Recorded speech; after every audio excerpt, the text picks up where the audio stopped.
सोलापूर जिल्ह्यातील मंगळवेढा तालुका हा मालदांडी ज्वारीचं कोठार म्हणून ओळखला जातो। मात्र यंदा लांबलेल्या पावसाने सोलापूर जिल्ह्यात फक्त 73% एवढीच ज्वारीची पेरणी झाली आहे। यंदा ज्वारीच्या उत्पादनासह चवदार हुरड्यापासून खवय्यांना वंचित राहावं लागणार आहे आणि याचा आढावा घेणारा लोकशाही मराठीचा हा रिपोर्ट आहे।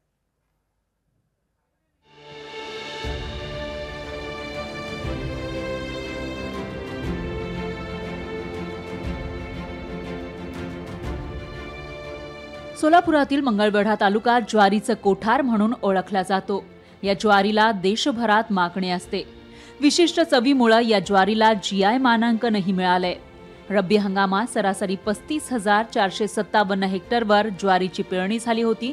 मात्र यंदा मोठ्या प्रमाणामध्ये पाऊस लांबला आणि 55% म्हणजेच 19,553 हेक्टर क्षेत्रावरच ज्वारीची पेरणी झाली। तर याला हे पाऊस लांबलेला पाऊस हे कारण आहे आणि दुसरं ज्वारीचं क्षेत्र कमी होण्यामागे ज्वारीच्या काढणीसाठी जी मजुराची उपलब्धता आहे काढणीच्या वेळेस ती ज्वारी पीक काढणीसाठी मजुराची उपलब्धता तितकीशी होत नसल्यामुळे ज्वारीचं क्षेत्र थोडंसं घटत आहे। 15 सप्टेंबर ते 15 ऑक्टोबर पर्यंत ज्वारीची पेरणी होत असते, पण पावसाने ओढ दिल्यानं हा पेरा लांबणीवर पडला।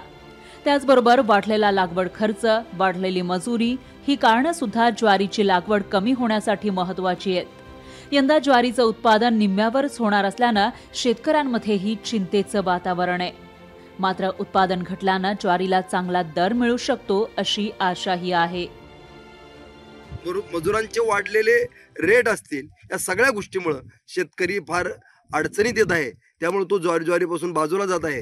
पुढच्या काळात शासनाने याची दखल घेऊन याचा उत्पादन खर्चाची दखल घेऊन याला कसा FRP किंवा रेट कशा पद्धतीने चांगला मिळेल आणि देशभरातल्या लोकांना हे जे एक चांगलं धान्य ते मिळण्याच्या दृष्टीने शासनाने जाणीवपूर्वक प्रयत्न करण्याची गरज आहे।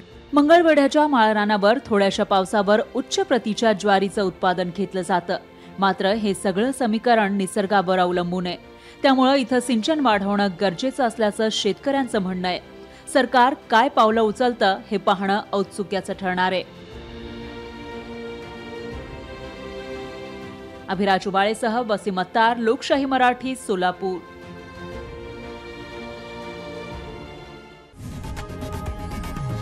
लोकशाही मराठी ऐका, पहा, जागरूक रहा।